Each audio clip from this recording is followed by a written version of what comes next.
Hi everybody, so this video is going to focus on Anschluss, which means union with Austria. Now this is something that we have spoken about before.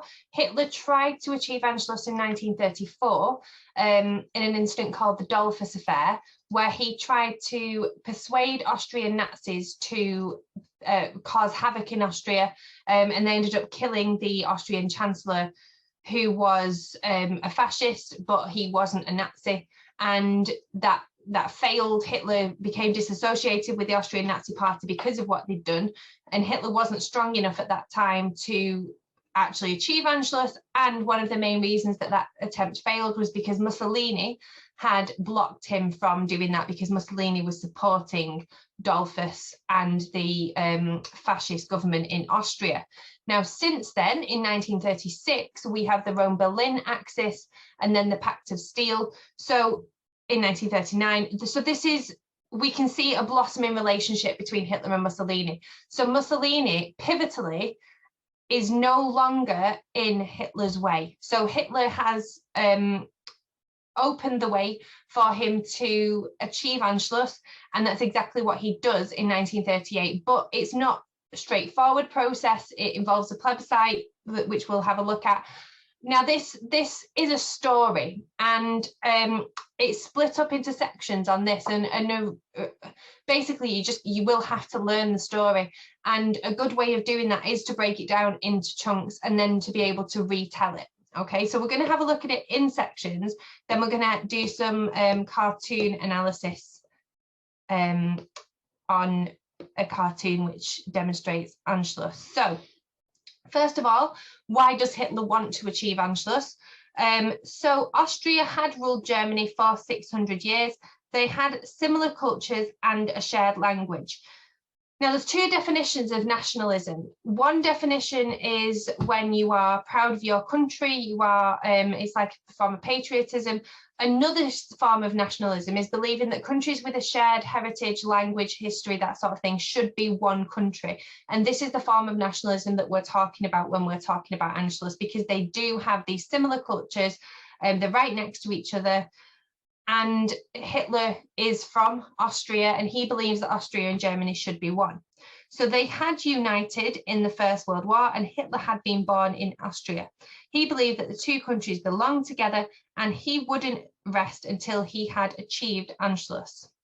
So it would also get Hitler closer to fulfilling two of his foreign policy aims, so uniting all German-speaking people in Greater Germany, and destroying the Treaty of Versailles, because Anschluss had been banned by the Treaty of Versailles. So again, like we spoke about in the 1933 to 1935 video, this is another example of when Hitler directly defies the Treaty of Versailles and is allowed to do so. So it's a form of appeasement, this, which we're going to come to in another video when we talk about for and against the policy of appeasement. So soon after Hitler becomes Chancellor of Germany in 1934, he tries to unite Germany and Austria, and it failed because of Mussolini. Now remember, Mussolini had signed the had agreed the Rome-Berlin Axis in 36, so by 38 they're on good terms. So there's a lack of action from Britain and France when he remilitarized the Rhineland. So he was convinced that nothing could now stand in his way. He was confident that he would be able to get away with this if he so chose to. So let's have a look at what actually happened in order for Hitler to be able to achieve Anschluss. So in 1934, Dollfuss, who had died in the Dollfuss Affair in the first attempt of Anschluss, had been replaced by Schuschnigg. Okay, so you need to know these names. So again, repeat. Schuschnigg was worried about what had happened to Dollfuss, so he made a deal with the Nazis. He didn't want that to happen again. He knew that the power of the Nazis was rising in Germany, rising in other countries as well. So he wanted to be on their side. They would support him, and in return, he would give them key positions in the Austrian government. So what this is an example of is the power of the Nazi Party and Nazi influence growing. Okay, now Hitler is the head of the Nazi Party in Germany, but he's obviously got strong links to Nazis elsewhere. Okay, so in 1938, police raided headquarters of the Austrian Nazi Party and discovered plans to overthrow Schuschnigg. Now, we shouldn't be surprised about that. We know that the Nazis are trying to get into power. There were also huge demonstrations against the government led by the Austrian Nazis. So they are, again, as Hitler had told them to in 1934, they are wreaking havoc in Austria, trying to make it look like the people weren't satisfied with the government and inciting rebellion. So Schuschnigg is panicked by this. He knows that his life is in danger. He knows that his government is in danger. So he meets with Hitler. He travels to Berchtesgaden, which is Hitler's mountain retreat in Germany. And Hitler included 3 Nazi generals in the meeting to intimidate Schuschnigg. So Hitler doesn't even put on a pretense. He's not like, look, I'm on your side. What they did was wrong. It's all about what he can do to show who is in charge and that Schuschnigg should be worried. Schuschnigg had little to say over the terms that they agreed, which included appointing a Nazi solicitor named Seyss-Inquart, again, you need to know his name, as Minister for the Interior with full power over the Austrian police. Now, this is Hitler infiltrating the Austrian government. Okay, it's him getting involved in the government and him having power over this government. So no, they've not taken it over directly yet, but they have a lot of power and influence over this government now and what happens in Austria when he's got the Nazis in charge of the police. They were also to take the roles of ministers in finance and war, obviously 2 really important roles there. Schuschnigg was also to lift any restrictions on the Austrian Nazi party and release Nazis from prison. He told Schuschnigg, not asked, told Schuschnigg to sign the agreement and make the changes within 3 days or he would invade. Okay, so this isn't a negotiation. This is you do this or you will suffer the wrath of the German Nazi party. However, Schuschnigg thinks he can outdo Hitler. He has a plan. He knows that Hitler wants to claim the people of Austria and trying to get them to support Anschluss. So he holds a plebiscite, which is a vote of the people. It's like a referendum to allow the Austrian people to vote on the matter.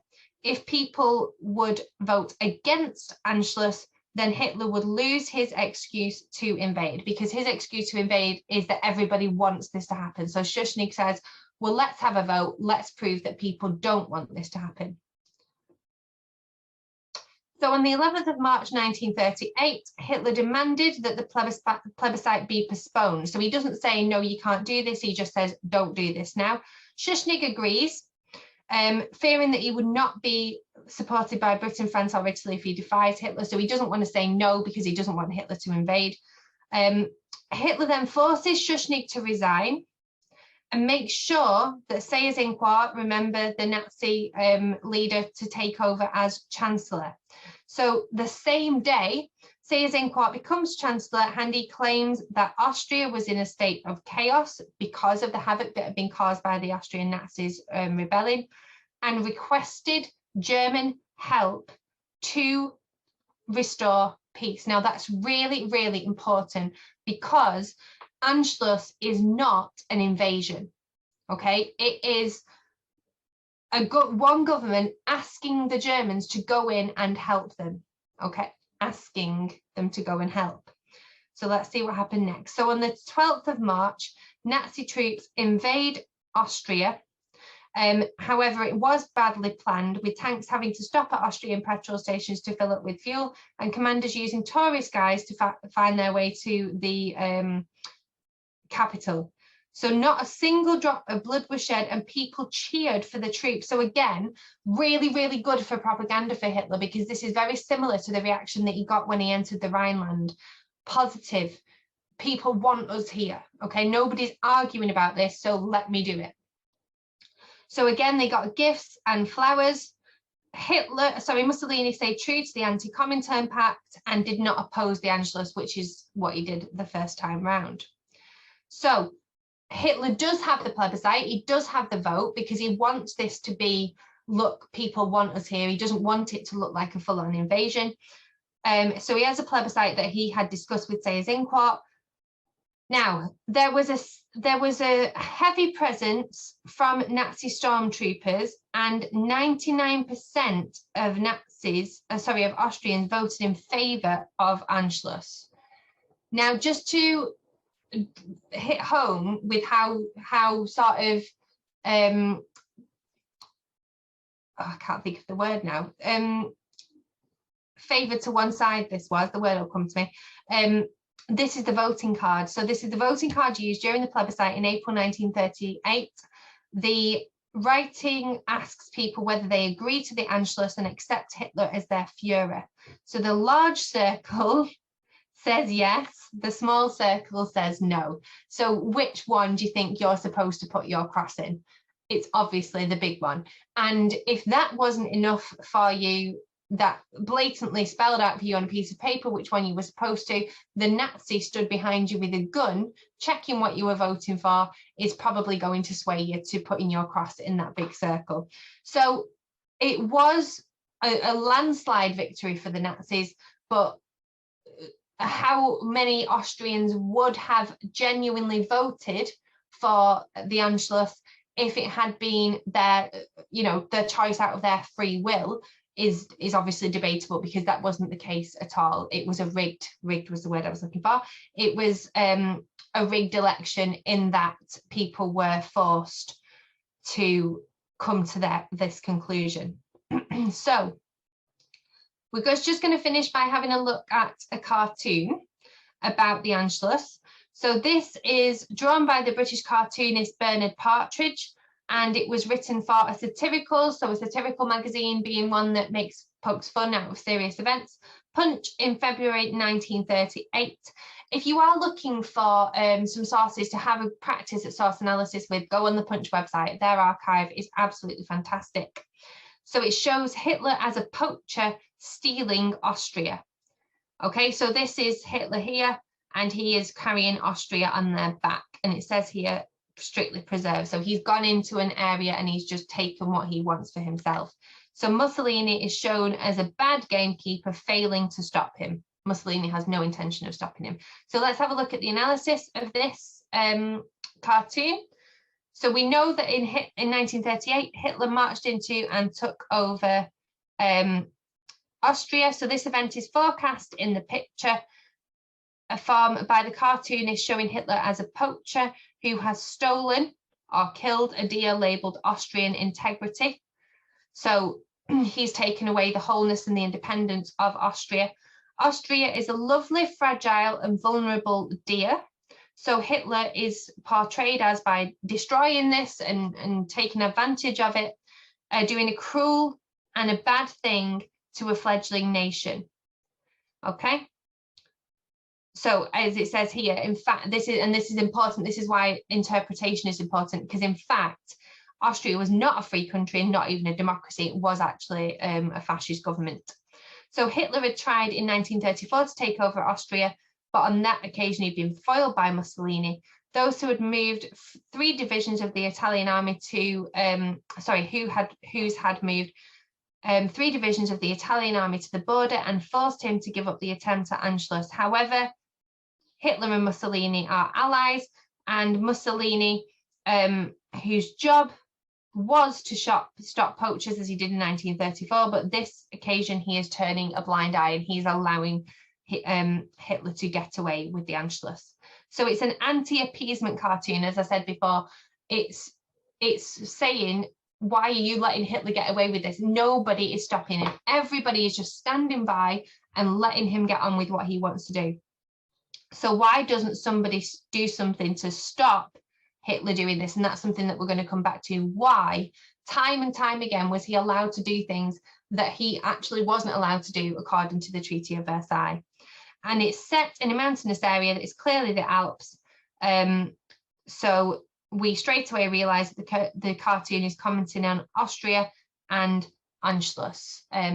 Berchtesgaden is the area in Bavaria where Hitler had his hideaway, which is an area sort of on the border of Germany and Austria. Absolutely beautiful area. Okay, so that's Anschluss. Now, like I've said, it's not a complicated story, but there's a lot of steps to it. So it is worth sort of maybe doing a flow in a flow chart fashion. You need to learn Schuschnigg, you need to learn Sayers Inquart.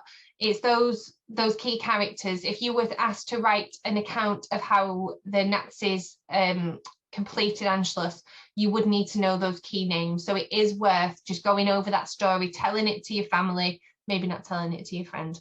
You know, come up, maybe get a study partner, somebody who you can go over these kinds of things with and just retell it, because the more that you say it, the more that you sort of get familiar with the story, the more it's going to stick in your mind, which is really important for that chronological write an account question. Okay, so I hope that's been useful for you. I'm going to cover the 12-mark question soon, as well as appeasement, and then we're going to finish off with the Nazi-Soviet Pact, and that will be the end of our 1919 to 1938 course, 1918 to 1939 course. So thank you very much for joining, and I will see you in the next video.